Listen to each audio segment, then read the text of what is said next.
अब इसकी तफसील हम पढ़ रहे हैं। असबाब नफ्स, असबाब नफ्स मय्यत के वो रिश्तेदार जो असहाब फ़ुरूज़ के अंदर दाखिल नहीं थे, बल्कि असहाब फ़ुरूज़ को देने के बाद अगर कुछ माल बचता था तो वो असबा को मिलता था। लेकिन यह असबाब नफ्स के अंदर सब के सब मुज़क्कर वारिस होते हैं, ये मुज़क्कर वरसा हैं, इसके अंदर कोई भी मुअन्नस नहीं है। और ये ख़ुद ब खुद असबा मौजूद बनते हैं, किसी और की वजह से असबा नहीं बनते। ये ख़ुद ब खुद क्या होते हैं? असबा होते हैं, किसी और के वास्ते से ये असबा नहीं होते। इसकी 4 जिहात हैं। कितनी जिहात हैं इसकी? 4। नंबर 1, जिहत, पहली जिहत हम पढ़ रहे हैं इसको, जिहत अव्वल, इसको अगर आप लिख लो जिहत अव्वल भी लिख सकते, जिहतुल, इसको आप इसको बनुवा भी कह सकते हो, जिहतुल बनुवा, ठीक है भाई, जिहतुल बनुवा, ठीक। दूसरी जिहत आप इसको आप कहोगे जिहतुल क्या भाई? अबुवा, ठीक है, समझ रहे हो। तीसरी जिहत जिहतुल अखुवा, और चौथी जिहत जिहतुल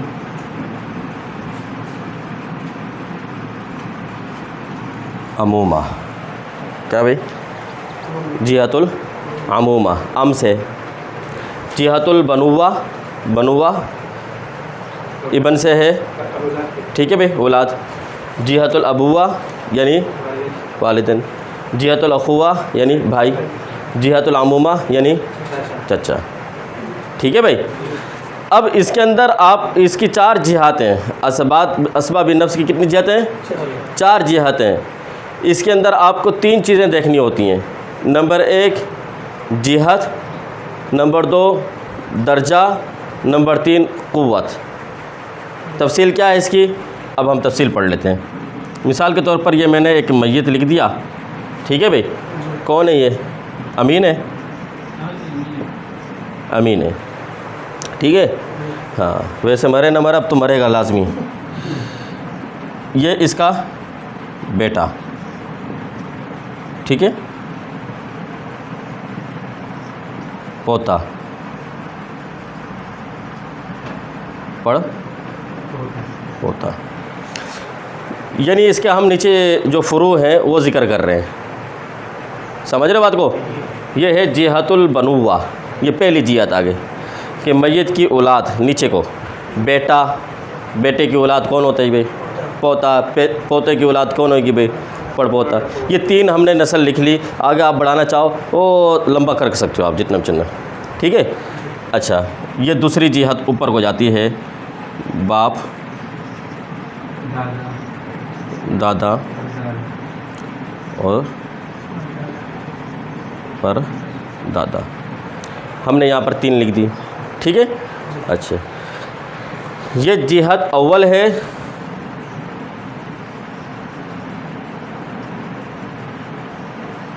ये जिहत क्या भाई?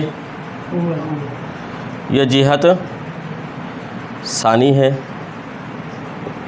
दूसरी जिहत आपको, ठीक है भाई। पहली जिहत, ये दूसरी जिहत हो गई, पहली जिहत और ये दूसरी जिहत हो गई। पहली जिहत के अंदर कौन आया?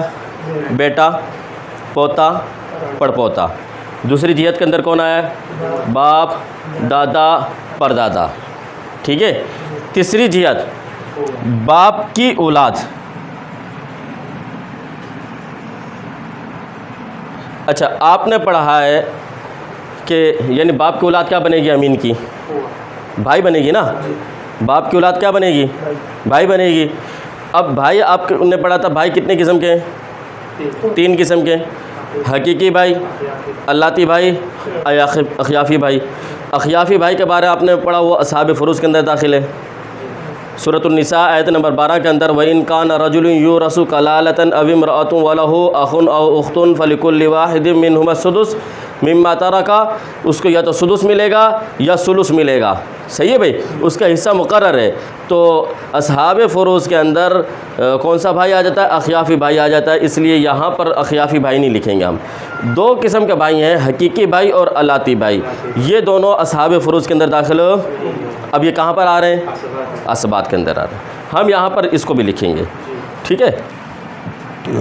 दोनों किस्म के भाई हैं, तो हम दोनों किस्म के हकीकी भाई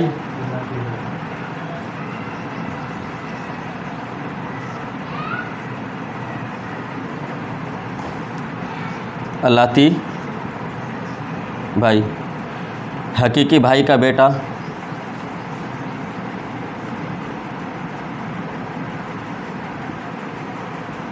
हकीकी भतीजा होगा, है हकीकी अलाती भतीजा। समझ रहे हो?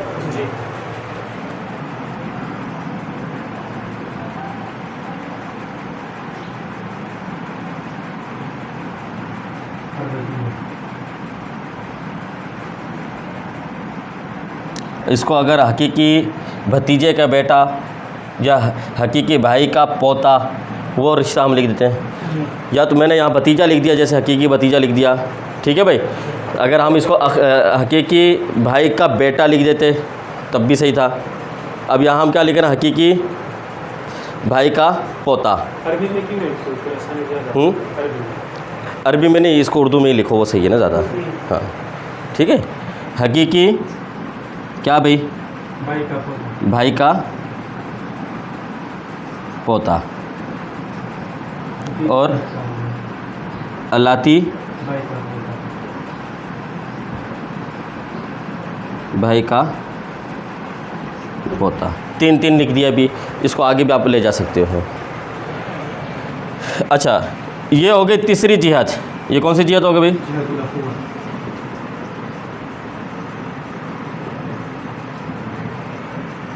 तीसरी जिहाद, समझ रहे हो? जी। अच्छा, यानी बाप की औलाद। किसकी औलाद भाई? अब आ जाते हैं हम चौथी जिहाद की तरफ, दादा की औलाद। दादा की औलाद क्या बनेगी? बाप के भाई। कौन बनेंगे भाई? अभी तो है अमीन के भाई थे ये। बाप की औलाद यानी अमीन के भाई। और अब जो है दादा की औलाद यानी बाप के भाई। समझ रहे हो? हाँ हाँ, वही लिख रहे हैं, समझा रहा हूँ ना मैं। तो क्या बनेंगे? इसके भाई बनेंगे ना। तो अमीन के साथ रिश्ता क्या बनेगा? चचा का बनेगा। अब यहाँ आ जाते हैं हम, ठीक है। क्या लिखेंगे? हकीकी चचा। वैसे ही होगा ना भाई, चूँकि अभी आपने पढ़ा भाई कितने किस्म के हैं? तीन किस्म के हैं। अखियाफ़ी भाई तो निकल जाएगा, वो असहाब फ़ुरूज़ में आ जाता है।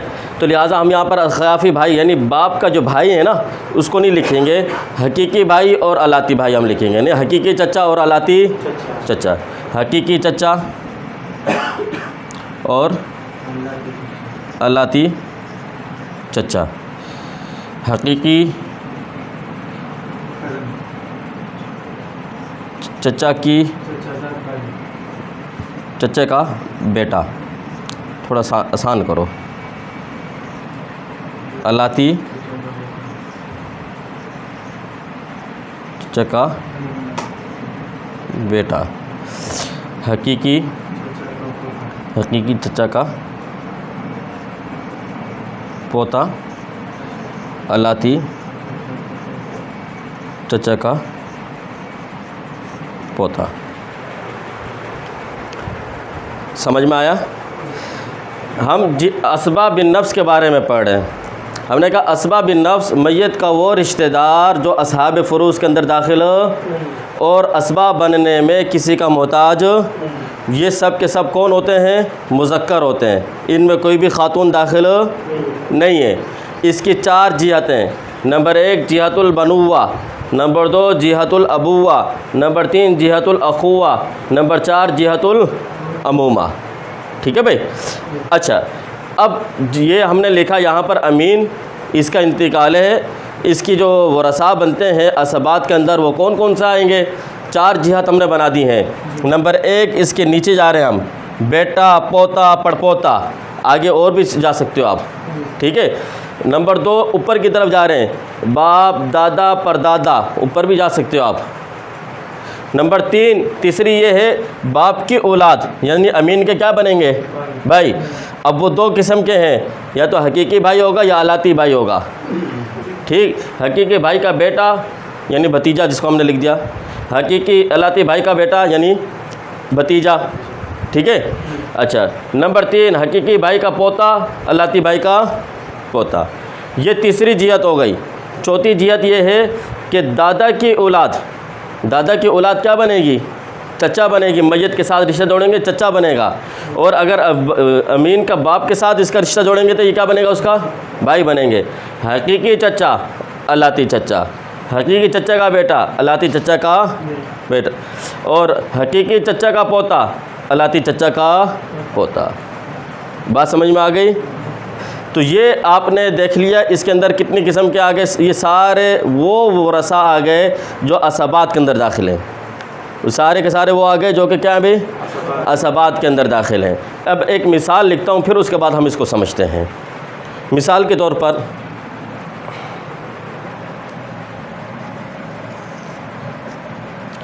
यहाँ हमने मैयत लिखा, एक शख्स का इंतकाल हो गया, उसका शोहर है, और यानी हिंदा का इंतकाल हो गया, उसका शोहर है, बेटा है, पोता है, ठीक है, और बेटा भी है और क्या है? पोता भी है। आपने पढ़ा शोहर को कितना मिलेगा औलाद की मौजूदगी में? रुबा मिलेगा। आपने क्या लिख दिया नीचे? रुबा। अब बेटे को क्या मिलेगा? बेटा क्या है, किस में दाखिल है? असहाब फुरूज में दाखिल है, इसके नीचे आइन लिख दिया। पोता असहाब फुरूज में दाखिल है, इसके लिए भी आपने आइन लिख दिया। अभी असबा आए हैं ये, ठीक है भाई।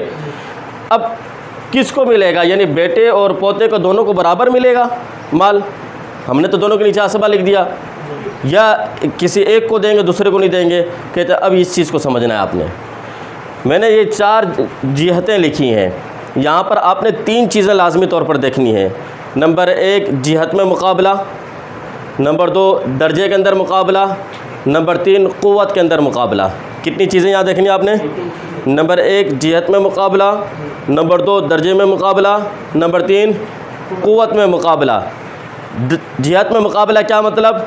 पहली जिहत वाले असबात दूसरे वाली जिहत वाले असबात को क्या कर देंगे? महरूम कर देंगे। अगर पहले, हाँ, बाप अगर असहाब फुरूज की वजह से हिस्सा ले रहा है तो उसको असहाब फुरूज की वजह से मिलेगा, लेकिन असबा नहीं बनेगा। समझ गए? हाँ, असबा नहीं बनेगा।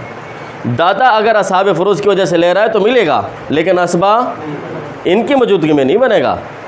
इसी तरह परदादा ये असहाब फुरूज की वजह से हिस्सा ले रहा है तो मिलेगा, लेकिन इनकी वजह से नहीं मिलेगा।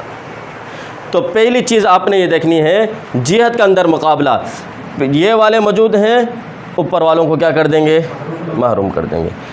इनमें से कोई भी एक भी आ जाता है, नीचे तक चलते जाओ, कोई एक भी आएगा ऊपर वाले को महरूम कर देगा। महरूम का मतलब मैं बता रहा हूँ आपको, वह असबा होने की वजह से उनको कुछ भी नहीं मिलेगा, अलबत्ता वह असहाब फुरूज की वजह से अपना हिस्सा ले लेंगे, ठीक है। अगर बिलफ़र्ज़ नीचे वाले कोई भी नहीं है, अमीन कुंवारा था, नीचे जिसका था ही नहीं, औलाद ही नहीं, बीवी ही नहीं है, तो औलाद कहाँ से आएगी? हाँ, तो अब उसके ऊपर वाला हमने देखा, ऊपर वाले मौजूद हैं जी, ऊपर वाले भी हैं, भाई भी मौजूद हैं जी, भाई भी मौजूद हैं। तो अब जब दूसरी जिहत वाले लोग मौजूद हैं, वो असबा बनेंगे, तो वो तीसरी जिहत वाले को क्या कर देंगे? महरूम कर देंगे। दूसरी वाले तीसरी वाले को महरूम कर देंगे। बाप की मौजूदगी में इनमें से किसी को कुछ नहीं मिलेगा, दादे की मौजूदगी में इनमें से किसी को कुछ नहीं मिलेगा, परदादे की मौजूदगी में इधर भाइयों की तरफ किसी को कुछ भी नहीं मिलेगा। दूसरा मुकाबला। इसी तरह तीसरी जिहत वाले ये इनको महरूम कर देंगे। चौथी वाले को, तीसरे वाले मौजूद हैं, भाई मौजूद है, चाहे हकीकी हो या अलाती हो, या हकीकी भतीजा मौजूद हो या अलाती भतीजा हो, या हकीकी भाई का पोता मौजूद हो या अलाती भाई का पोता मौजूद हो, इनमें से कोई मौजूद होगा, ये चौथी जिहात वाले लोगों को क्या कर देंगे? महरूम कर देंगे। इनमें से किसी को नहीं मिलेगा जब ये लोग मौजूद हैं। समझ रहे बात को? हाँ। अब क्या है, इन्होंने इसको महरूम कर दिया, ये तीसरी है, ये चौथी है। एक चीज़ तो इसके अंदर हमने ये देख ली कि जिहत के अंदर मुकाबला हो गया, पहली जिहत वाले दूसरे को मारूम, दूसरे वाले तीसरे को मारूम, तीसरे वाले चौथे को मारूम। अब दूसरा मुकाबला जिहत के अंदर फिर दर्जे के अंदर मुकाबला होगा। दूसरा मुकाबला क्या देखना आपने? दर्जे के अंदर मुकाबला है। जैसे यहाँ पर है अभी बेटा और पोता, मिसाल में मैंने लिखी कि बेटा भी मौजूद है, पोता भी मौजूद है, एक ही जिहत के दो किस्म के असबाब मौजूद हैं। तो अब पहला दर्जे वाला दूसरे दर्जे वाले को महरूम करेगा, ये वाला इसको महरूम करेगा, ये वाला नीचे वाले को महरूम करेगा, नीचे वाला उससे नीचे वाले को महरूम करेगा। जवाब समझ रहे हो जी? कितने मुकाबले हो गए? दो। पहला जिहत के अंदर मुकाबला, ये पूरी जिहत वाले दूसरे वाले को मारूम, दूसरे वाले तीसरे को, तीसरे वाले चौथे को। दूसरा मुकाबला दर्जे के अंदर हो रहा है कि ये पहले दर्जे के अंदर मौजूद है, ये दूसरे दर्जे में मौजूद है। पहला दर्जे वाला दूसरे वाले को, दूसरा वाला तीसरे वाले को, तीसरा वाला चौथे वाले को, इस तरीके से आप नीचे चलते चले जाओ। इसी तरह अगर यहाँ पर आप आ जाओ, पहली जिहत के लोग मौजूद नहीं है, दूसरी जिहत के लोग मौजूद हैं, तो ये पहले जिहत के अंदर मुकाबला, ये वाले इनको मारूम, फिर दूसरा मुकाबला यहाँ पर किस चीज़ का होगा? दर्जे का। बाप की मौजूदगी में दादे को कुछ नहीं, दादे को मौजूदगी में परदादे को कुछ नहीं, ये दर्जे के अंदर मुकाबला हो रहा है। ठीक है? अच्छा, कितने हो गए मुकाबले? दो। तीसरा मुकाबला है, मैंने कहा किस चीज़ में? कुव्वत में। किस चीज़ में? कुव्वत में। अब आपने पढ़ा तीसरी जिहत वाले चौथी जिहत वाले को क्या करते हैं? महरूम करते हैं। तीसरे वाले एक मुकाबला हो गया, जिहत में मुकाबला। दूसरा दर्जे में मुकाबला, पहले दर्जे में मौजूद हैं, दूसरे दर्जे वाले को क्या करेंगे? दूसरे वाले मौजूद हैं, तीसरे वाले को क्या करेंगे? महरूम करेंगे। दो मुकाबले। नंबर 3 किस में मुकाबला? कुव्वत में। वो कुव्वत में मुकाबला यहाँ आएगा। एक आदमी है, उसका हकीकी भाई भी है, अलाती भाई भी है, दोनों किस्म के भाई हैं, दोनों असबा बनते हैं। अब कौन सा वाला असबा को माल मिलेगा, किसको नहीं मिलेगा? तो हमने ये देखना है कि कुव्वत किस भाई के अंदर है। हकीकी भाई के अंदर दो रिश्ते हैं, बाप भी दोनों का एक है, माँ भी दोनों की एक है। अलाती भाई के अंदर वो दो रिश्ते नहीं है, बल्कि एक रिश्ता है। क्या है? बाप दोनों का एक है, लेकिन माँ दोनों की एक नहीं है। अगर हकीकी भाई और अलाती भाई, अगरचे ये दोनों एक ही जिहत के अंदर भी हैं और एक ही दर्जे के अंदर हैं, लेकिन कुव्वत के अंदर ये एक जैसे नहीं है। जिहत भी एक है, दर्जा भी, लेकिन कुव्वत के अंदर एक नहीं है। ये उससे क्या है भी ज़्यादा कवी है, इसको मिलेगा, ये इसको महरूम कर देगा। ठीक? अगर बिलफर्ज ये दोनों नहीं है, यहाँ पर आ जाओ आप। हकीकी भतीजा भी मौजूद है, अलाती भतीजा भी मौजूद है। हकीकी भतीजे अलाती भतीजे को क्या कर देगा? महरूम कर देगा। अगर बिलफर्ज ये वाली नहीं है, नीचे आ जाते हो आप, यहाँ पर आते हो तो यहाँ पर भी वही चीज़ आपने देखनी है। दोनों मौजूद हैं, एक ही दर्जे के अंदर हैं, एक ही जिहत के अंदर हैं, एक ज़्यादा कवी है, दूसरा उससे कमज़ोर है। कवी को मिलेगा, कमज़ोर को छोड़ देंगे। समझ गया बात को? अच्छा, चौथी जिहत के अंदर आ जाते हैं। चौथी जिहत के अंदर भी यही चीज़ें आपने देखनी है। चौथी जिहत के अंदर भी क्या होगा भाई? जिहत के अंदर मुकाबला। किस में मुकाबला भाई? आपको कौन सी जिहत के साथ मुकाबला करेंगे? जिहत में होगा मुकाबला। ये मिसाल हमने अभी थोड़ी सी कम कर दी।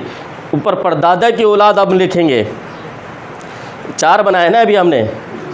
यहाँ पर हमने कहा ये 1, नंबर 2 ऊपर आ गए, बाप की औलाद, ये दादा की औलाद, ये परदादे की औलाद, यहाँ से भी आ सकते हैं हम। और समझ रहे बात को? 5वां, ये 5वीं जिहत हो जाएगी। तो अब लिखने की ज़रूरत नहीं है, इस तरह तो आप चलते चले जाओगे, बहुत लंबा चलेगा ये जी। तो बहरहाल ये कि समझाने के लिए चौथी जिहत वाले 5वीं जिहत वालों को क्या कर देंगे? 5वीं वाले छठे को कर देंगे। इस तरीके से आप आगे चलते चले जाओ। अब ये चौथी जिहत वाले, पहले जिहत के अंदर मुकाबला हो गया। नंबर 2 दूसरा किसके अंदर मुकाबला? दर्जे में। कि अगर ये दोनों मौजूद हैं, ये दोनों मौजूद हैं, तो उस सूरत में जो ऊपर वालों को मिलेगा, नीचे वालों को नहीं मिलेगा। दर्जे के अंदर मुकाबला। नंबर 3 कुव्वत के अंदर मुकाबला।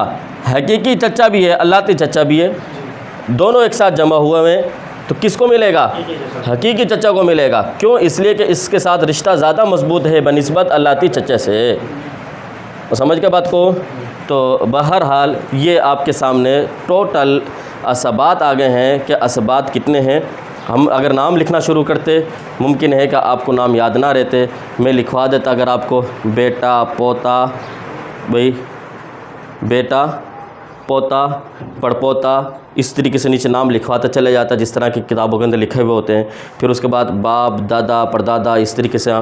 फिर उसके बाद हकीकी भाई, अलाती भाई, फिर हकीकी भतीजा, अलाती भतीजा, हकीकी पोता और अलाती पोता, इस तरीके से लिखते चले जाते। तो मुमकिन है कि आपको याद चीज़ न रहती। ये एक नक्शा बना दिया, इससे पता चल गया आपको कि ये इस तरीके से आसान भी है और मुकाबला करना भी आसान है। इसका याद हो जाएगा, याद हो जाएगा। जी पूछना चाह रहे हो कुछ?